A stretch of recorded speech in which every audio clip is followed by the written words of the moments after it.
They don't panic when you cry. They don't break when you beg. They don't collapse when you leave. They collapse when you stop caring. Because the moment a narcissist realizes they can no longer reach you, their entire inner structure begins to fracture quietly, internally, irreversibly. If this resonates, if you have lived this, pause for a moment, subscribe, like, or save this video. Not for me, but as a reminder to yourself that walking away was not weakness. Now, let us continue. When you emotionally withdraw from a narcissist, the first internal response is not pain or loss, but sheer disbelief. Their entire relational framework is built on the assumption that you are permanently psychologically accessible. You may threaten to leave, you may cry, you may argue, you may even create distance, but in their mind, you are still tethered to them through emotional reaction. That is why, when you give up quietly and without drama, it does not register as an ending. It registers as a malfunction. They assume you are upset, overwhelmed, exhausted, or simply attempting to provoke reassurance. They believe time will reset you because historically it always has. This belief is reinforced by their pattern of intermittent reinforcement where withdrawal is followed by re-engagement, keeping them convinced of their indispensability. Your calm disrupts that pattern. Your lack of reaction creates cognitive dissonance. They begin replaying recent interactions, searching for cues that confirm their dominance. And when they cannot find them, they dismiss the change as temporary. This is not optimism, it is entitlement. Narcissistic psychology relies on predictability of supply, and you are a reliable source. In their internal logic, people do not leave unless pushed out, and since they did not formally discard you, your departure cannot be real. This denial also protects their fragile self-concept. Accepting that you chose emotional detachment would require them to acknowledge that they were not essential, not irreplaceable, and not in control. That realization is too destabilizing at this stage. So, they minimize your absence, rationalize your silence, and even mock your distance as weakness or immaturity. They may tell themselves you are waiting for them to notice that you will return once ignored long enough, or that you are attempting manipulation. This keeps their internal hierarchy intact while buying them time to regain leverage. Confused denial is not passive. It is a defensive holding pattern designed to preserve superiority while the threat is assessed. And it persists until your consistency forces reality to intrude, creating the first fracture in their psychological armor. Once denial can no longer be maintained, the narcissist experiences something far more destabilizing than sadness, and that is ego injury. This is not about missing you as a person, but about losing access to the psychological function you served. You were not merely a partner, friend, or presence. You were a regulator of their self-worth. Your attention confirmed their importance. Your reactions validated their power. Your emotional labor stabilized their identity. When you emotionally disengage, that regulatory system fails. The narcissist begins to feel exposed, diminished, and internally threatened, even if they cannot consciously articulate why. This injury strikes at the core of their self-concept, which is built on external affirmation rather than internal stability. Without your responsiveness, they experience a sudden drop in perceived value. Not because their worth has changed, but because the mirror that reflected it back to them has gone dark. This creates intense internal discomfort, often experienced as irritation, restlessness, or a vague sense of being disrespected. They may fixate on small details, replay conversations, or feel an uncharacteristic sense of vulnerability that they quickly reject. Ego injury is deeply shame-based, and shame is intolerable to narcissistic psychology. Rather than process it, they externalize it. They may decide you are ungrateful, disloyal, or mentally unstable. This reframing allows them to avoid confronting the real threat, which is the realization that their influence over you has ended. The injury also disrupts their sense of hierarchy. Narcissists operate on an unspoken ranking system where they must be superior and others must remain emotionally dependent. Your detachment feels like insubordination. It violates the unspoken contract that you would continue to provide admiration, reassurance, or emotional engagement on demand. This perceived rebellion intensifies the injury, making it feel not just personal but humiliating. They may begin subtly testing you to see if the wound can be repaired, dropping hints, making indirect comments, or fishing for reactions. When those attempts fail, the injury deepens. This stage is marked by internal instability rather than visible collapse. Outwardly, they may appear confident or dismissive, but internally they are struggling to reconcile the loss of supply with their belief in their own dominance, creating a growing fracture between who they think they are and what your absence is revealing. When ego injury sets in, the narcissist does not pause to reflect or grieve. Instead, the internal response is pure urgency. Control must be reestablished. The loss of your emotional availability creates a sense of instability. And for a narcissistic psyche, instability feels dangerous. They are driven by the belief that if they can provoke a reaction, any reaction, the rupture can be reversed. This is why their behavior often becomes inconsistent and confusing. During this phase, they may suddenly appear attentive, apologetic, or concerned. Not because of insight, but because attention is a tool they know works. If softness fails, pressure follows. They might guilt you, remind you of past sacrifices, or frame your distance as cruelty. The goal is not resolution. It is re-engagement. Even anger from you would be preferable to silence because anger confirms access. They may escalate by inserting themselves into your awareness indirectly, mentioning you to others, posting performative content, or aligning with people they know will trigger comparison or insecurity. These behaviors are not impulsive. They are strategic attempts to restore the emotional hierarchy. In their internal logic, connection equals control and disconnection equals threat. What makes this stage particularly destabilizing is that their usual tactics are no longer producing predictable results. Each unanswered message or neutral response intensifies their anxiety and compels them to try a different approach. This can create rapid shifts in tone from charm to contempt, from longing to dismissal, sometimes within hours. The inconsistency reflects their internal disorganization. They are not adapting, they are scrambling. Underneath these attempts is a growing realization that the dynamic has changed in a way they did not authorize. That realization is intolerable. So they double down. They convince themselves that persistence will wear you down because in the past it always did. When it does not, frustration builds. This is not frustration over losing you, but over losing leverage. Your refusal to engage deprives them of the feedback loop they rely on to regulate their self-image. Control attempts are the last effort to restore that loop before more volatile emotions surface. The more you remain emotionally unavailable, the clearer it becomes to them that the old rules no longer apply, and that recognition marks the beginning of a deeper internal unraveling. When repeated attempts to regain control fail, the emotional pressure inside the narcissist shifts into something darker and more volatile. What emerges is rage, but not always in obvious or explosive ways. This rage is rooted in shame, and shame is the emotion they are least equipped to tolerate. Your emotional absence forces them to confront a reality they have spent their lives avoiding, that they are not as powerful, desirable, or influential as they believed. This realization feels like exposure. It feels humiliating. And because narcissistic psychology cannot sit with humiliation internally, it must be projected outward. The rage may appear subtle at first, disguised as sarcasm, dismissiveness, or sudden coldness. They may begin devaluing you in their mind, reframing your withdrawal as proof that you were flawed, weak, disloyal, or mentally unstable. This is not an assessment of you. It is an emergency repair of their self-image. If you are defective, then their loss of control is justified. If you are cruel, then their anger is righteous. The mask they present to the outside world often remains intact during this phase. To other people, they may appear completely calm, totally reasonable, and even deeply victimized. Internally, however, there is a persistent sense of being wronged, heavily disrespected, and stripped of their authority. This fuels a deep and lingering resentment. They may replay moments where you did not respond, magnifying those instances into active acts of betrayal. They might fantasize about a major confrontation, total vindication, or future situations in which you finally realize what you lost. In certain cases, this rage leaks out through coordinated smear campaigns or passive-aggressive behaviors specifically designed to punish you for your autonomy. What makes this particular stage so destabilizing is that the rage does not bring any real relief. It certainly does not restore their lost control. It simply confirms the finality of the loss. Each attempt to discharge their anger externally fails to resolve the underlying injury beneath it, which only deepens their sense of total powerlessness. They may oscillate wildly between blaming you directly and entirely denying that you ever mattered to them in the first place, creating further internal tension.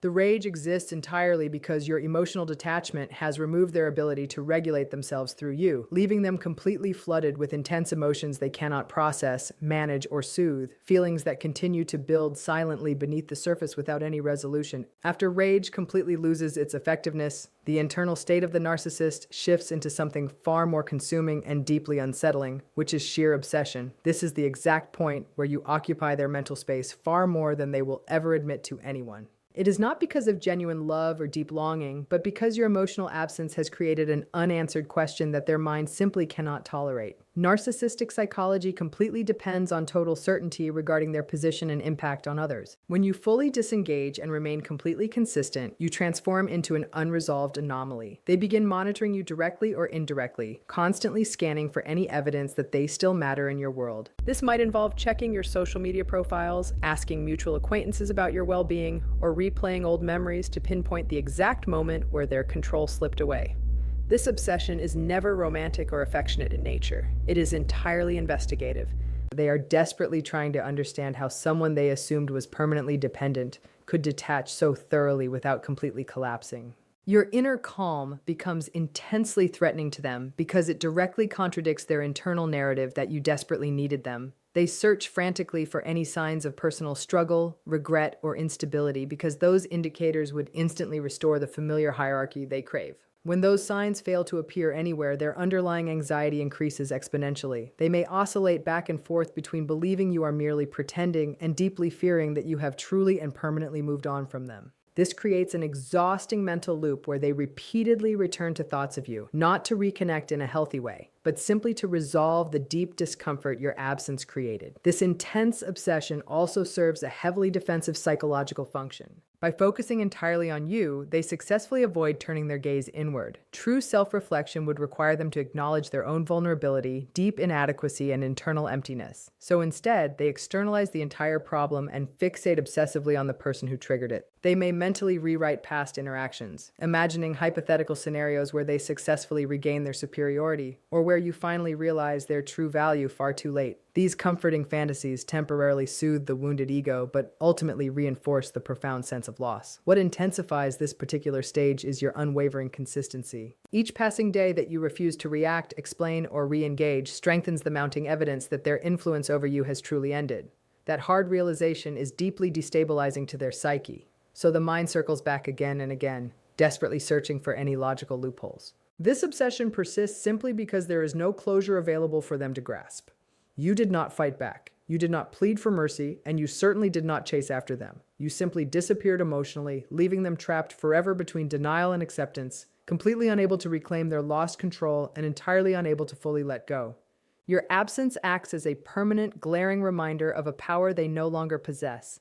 When this obsession can no longer be sustained, when monitoring you yields zero emotional payoff and absolutely no evidence of a collapse, the narcissist is finally forced into a psychological state they spend their entire life trying to avoid, which is profound emptiness. This is not ordinary loneliness by any stretch of the imagination. It is a hollow, deeply disorienting void that emerges when external stimulation can no longer prop up their fragile identity. Without your constant reactions, their anger, their charm, their elaborate fantasies, and their digital surveillance all completely lose momentum. What remains is an unstructured internal space that they simply do not know how to inhabit. Narcissistic functioning relies entirely on constant input from other people to regulate mood, self-esteem, and daily direction. When that vital input completely disappears, there is no internal framework left to fall back upon. They might feel profoundly bored, restless, irritable, or strangely flat. Time itself may begin to feel terribly slow. Personal achievements suddenly feel completely meaningless. Everyday interactions feel utterly shallow and hollow. This deep emptiness is very often misinterpreted by them as clinical depression, general dissatisfaction, or external failure because recognizing it as an internal deficit would be completely intolerable to their ego. They may attempt to fill this vast void very quickly by seeking out a brand new supply of attention, throwing themselves obsessively into overwork, chasing cheap stimulation, or deliberately creating drama somewhere else in their life. These frantic efforts provide a temporary distraction, but they never truly resolve the underlying hollowness. Your absence remains firmly in place, not as a sign of genuine longing, but as a missing structural pillar that once organized their entire inner world. What makes this stage particularly unsettling is that there is no longer a clear target to blame. Their rage has completely exhausted itself. Their obsession has grown entirely stale, and denial can no longer fully protect them from reality. This stark emptiness brutally exposes the underlying truth that their entire sense of self was never internally anchored in the first place. They might experience sudden, unpredictable mood swings, make deeply impulsive decisions, or display a desperate need for constant distraction just to avoid sinking entirely into this terrifying internal silence. Moments of quietude suddenly become deeply threatening to them. Sitting in stillness feels completely unsafe. This is the exact reason why so many narcissists have an intense fear of being alone. It is not because they genuinely miss people as individuals, but because true solitude removes the psychological mirrors they completely rely upon just to exist. Your emotional disengagement has not simply ended a relationship, it has completely removed a vital stabilizing mechanism. This lingering emptiness persists right beneath the surface. Even when it is heavily masked by constant activity or brand new connections, it remains the direct consequence of a self that was built entirely outward rather than inward, now left completely without reinforcement. drifting aimlessly, uncontained, and deeply uncomfortable with the quiet absence you no longer fill. When this emptiness becomes utterly unbearable and cannot be filled quickly enough through external means, the mind of the narcissist inevitably turns to full reconstruction. This is the precise point where they begin rewriting reality itself in order to survive psychologically. The elaborate narrative they construct is never meant to reflect the actual truth. It is exclusively designed to restore their internal equilibrium. Accepting the plain fact that you chose total emotional independence would require them to acknowledge strict limits to their personal power, their influence, and their overall desirability. That specific acknowledgement would completely collapse what little remains of their fragile self-image. So instead, they thoroughly revise the story into a brand new version. In this fabricated reality, they claim they were never truly invested in the first place. They convince themselves you were never actually significant. They tell themselves they were already completely bored, already fully disengaged, and already moving on to better things. This mental reframing is never casual or accidental. It is entirely necessary for their survival. It allows them to convert a humiliating loss into a fabricated dominance and turn actual rejection into a sense of superiority. They might repeat this revised story to everyone around them, not just to convince the outside world, but primarily to convince themselves. Pure repetition successfully stabilizes false belief over time. Eventually, they might genuinely forget the intense magnitude of their earlier reactions because memory itself becomes completely distorted in service of self-protection. This psychological stage also allows them to finally disengage without taking an ounce of accountability. If you were truly insignificant all along, then there is nothing left to mourn. If you were deeply flawed from the start, then there is nothing to regret. The narrative transforms into an impenetrable suit of armor. However, this reconstruction remains inherently fragile. It requires constant, ongoing reinforcement from their environment. Any accidental reminder of your genuine peace, personal growth, or emotional stability threatens to unravel the entire fabrication instantly. This is the exact reason why they may choose to avoid you entirely or dismiss your very existence with exaggerated performative indifference. The story must remain completely intact for their psyche to function at all. Internally, this reconstruction neatly closes the entire cycle by completely sealing off any possibility of true introspection. Instead of asking themselves what actually went wrong, they finalize a version of events where nothing was truly lost. This is not real healing by any definition. It is simply containment. The entire painful experience is filed away as completely resolved, even though it was never genuinely addressed. All of those unresolved elements remain safely dormant beneath the surface, ready to be activated all over again. When the next relationship inevitably exposes the exact same structural emptiness, the identical dependence on external validation, and the same complete intolerance for emotional autonomy in another human being, what follows right after this narrative reconstruction is never true personal growth or real insight, but endless repetition. Once the story has been completely rewritten and tightly sealed, the narcissist moves forward as if the entire experience never required a single moment of reflection. This is precisely where the entire cycle completes itself. Those deeply unresolved elements do not simply disappear into thin air, they are simply buried deeper down. That very same dependency on external validation, that identical intolerance for emotional autonomy, and that exact same desperate need for control are all carried completely intact straight into the next dynamic. On the surface, they may appear remarkably recovered, entirely confident, or even genuinely relieved. Internally, however, not a single thing has been integrated. The total absence of genuine self-examination means that no new internal structure was ever built out of the profound loss. Instead of actually learning from the pain, they merely compensate. Instead of truly adapting, they simply repeat the exact same mistakes. This is the primary reason why these identical toxic patterns always reemerge with entirely different people, very often happening much faster and with greater intensity. Your complete emotional disengagement did not miraculously change them, but it did ruthlessly expose the strict limits of their psychological flexibility.